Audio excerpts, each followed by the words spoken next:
On a scale of 1 Wow. to 10, how satisfied are you with the lighting and angles of this video? How am I? Why does it matter what I think? I'm not the viewing audience. Well, what do you? I'll tell do you. You guys I'll tell like you this. it or do you hate it? My most watched videos are when it's the two of us.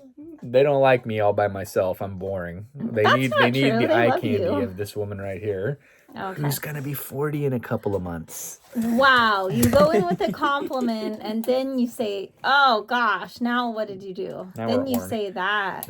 I like that. Like, oh, look at him, he's looking at it. Great, yeah. Do that after you said I was gonna be 40. Okay, let's put the bright light, the interrogation light on. Okay. Gattaca. Gattaca, directed by Andrew Niccol, 1997. It is 112 minutes long. It was also written by the director, Andrew Niccol, and it is his directorial debut. Oh. Okay, so he is known for writing and producing the Jim Carrey classic, The Truman Show. That's a good movie. And I have that on video cassette. I'm wondering if it's worth renting a DVD from the library if we're going to review it. The VHS quality. Sometimes it's good. It's okay. It's hit or miss. You never know. So Gattaca, it's starring Ethan Hawke, Uma Thurman, and Jude Law. This movie was a complete box office failure. It cost $36 million to make, and it would only go on to gross $12 million at the box office. That being said, it came out... Oh, he wants to see it. It came out in October of 1997. Guess what came out 2 months later? Titanic. And it just completely buried any other movie that came out at the time. That makes sense. It doesn't say that in any of the research. Did it bury it like in the ocean, like when she dropped the necklace? Okay, no. Never mind. Not buried by water. Buried by dirt. Okay, so even though it's not commercially a successful film, the critics loved this movie. It has an 82% Rotten Tomatoes score, and that is the critic average. Okay. The audience average, with over 100,000 people submitting their reviews, their average is 87%. He dropped it. IMDb 7.7 out of 10. I'm sorry, I couldn't reach it. Wow. Why do people watch this channel? I don't know. They like how real it is. IMDb is 7.7 out of 10. And that's not bad. They loved this film. It is a retro-futurist movie. So this movie came out a couple of years, maybe 5-6 years before The Incredibles, the Disney animated movie. That is a retro-futurist movie where there is elements of modern technology, but it takes place in like the 50s and early 60s. That is the same vibe for this movie. Okay. They're using a couple of different Studebaker Avantis and a lot of different classic European cars from the 60s. And then all of the dress is very 1960s. The eyewear is very 1940s. Oh. Would you say it's period correct? Like, are you satisfied with that? But it wasn't. It was supposed to be in like the distant future, but they were kind of melding different timelines, right? Different eras So the aesthetics together. of the clothing and the cars were like early 60s and earlier, and maybe even 1940s fashion in some aspects, right? That one police detective's wearing like a fedora hat, the Alan Arkin character. So there's just kind of a lot of different mid-century and earlier style cues. It has a very desaturated feel, like Minority Report a couple of years after, where the color tones, but the color tones to me seems very blue, very muted. Yeah, it was kind of. Interestingly enough, Ethan Hawke and Uma Thurman would go on to get together as a couple after this. And in real life? In real life, they were married for a couple of years. I think I don't know if they met on the set of this movie. I'm assuming so. I didn't really dig too deep into that. So didn't last though. Also, Andrew Niccol went on to direct another movie with a sci-fi vibe years later. I didn't write the name of it down. That movie starring Justin Timberlake. And then he also directed the 2005 Nicolas Cage movie, which would reconnect him with Ethan Hawke, Lord of War, which I remember seeing in theaters in Laughlin, Nevada with my cousin and my brother. War. So let's have you... Sounds like there's no romance in that. Well, you never know. Some of those war movies, they do. let's have you talk about Gattaca. You're much better at summarizing the movies than I am. My mind just went completely blank. So as far as this movie, this movie was very controversial. I'm sorry, I took away your toy. This movie was very controversial because it deals with eugenics, and it is casting eugenics in a very negative light. The main character that Ethan Hawke plays, his character's name is Vincent. Right. And he was conceived naturally. Right. But then in the future... But that, at the time, that had already become, like, a no-no to conceive naturally because they had They call natural conception the eugenics in the future. So... Right. They had technology that they started to use all the time. He dropped his movie. I know. Where they could weed out all the bad traits, right? Like all the terrible diseases, but also smaller things that were bad, like bad eyesight, a tendency to overeat, or bad eyesight, or alcoholism, but also like I said, the bigger things like, diabetes, heart problems, or whatever. So this kid Vincent, he was conceived the natural or normal, what we conceive as normal way. And he had like a 99% probability of having like dying by his 30s. A heart problem and dying young. Yeah. But of course there was still a possibility that wouldn't happen, but in this futuristic reality, they don't care about that. Like if you whatever the computer says is what you're... If you have a strong probability of having it, then you're not allowed to do like any job you want. You're only allowed to be like a janitor, basically. Which is what he becomes. Right. And this Institute Gattaca is what he aspires to be in. So Gattaca is the initials of the 4 nucleobases that make up DNA.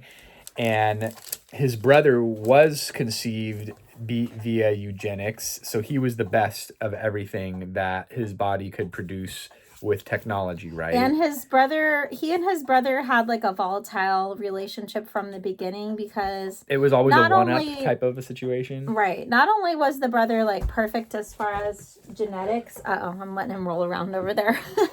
He's starting to crawl.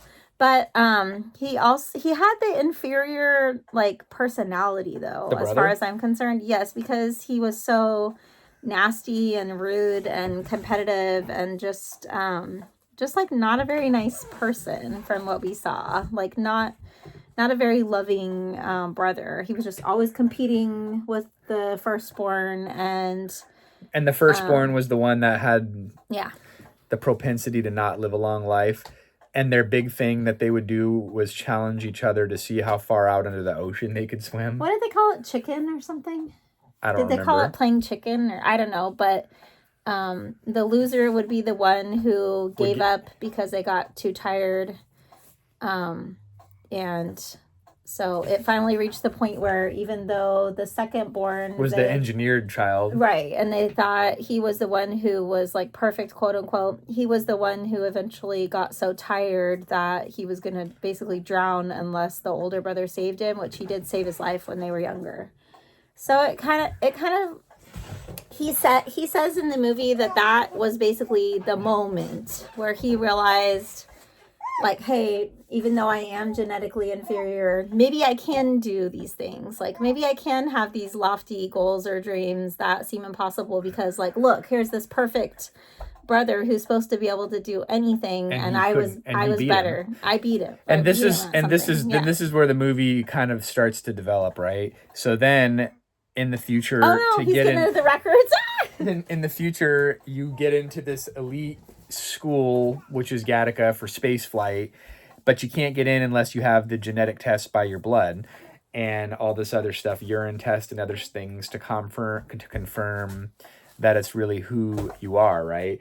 So then there's this thing called, what is it called? A borrowed ladder, where someone that was genetically engineered was maimed, but they could sell their DNA to somebody who wasn't chosen with their good DNA, and then that person can assume the identity of this other person and then get to a higher elevation. And it's almost like kind of like a illegal, back room type stuff that you could get in super big trouble for. But so then you decide to do it. Then you bring in the Jude Law character who walked in front of a car and became handicapped. And you find out later that he did it on purpose. Yeah. Spoiler I alert. hate that we're saying that because this is supposed to be. I feel like I wanted this to be child friendly. It was not a child-friendly movie. Why did he do that again? I think it was because he got second place. Oh yeah, even though he too was genetically engineered, but he wasn't as successful as he was supposed to be. He was always What was that in swimming? This is so terrible. I'm sorry. I can't remember, but he got second place in some kind of sporting competition. I think it might have been in swimming, and he was really mad at himself because he thought, like, here I am, this genetically like perfect person supposedly, and I should have never got first place. I should have never got second place, and so then the Ethan Hawke character assumes upset. the identity of Jude Law. They live together. He's taking care of Jude Law because Jude Law is wheelchair bound. They basically become besties, kind of. I feel like there was kind of a bromance going on there. I mean, it wasn't, in that sense, No. but they lived together friends. and they were roommates and they became like pretty much best friends, I felt like. So how much more? Okay, so and then the love interest. Let's throw Uma Thurman into the mix. Yeah.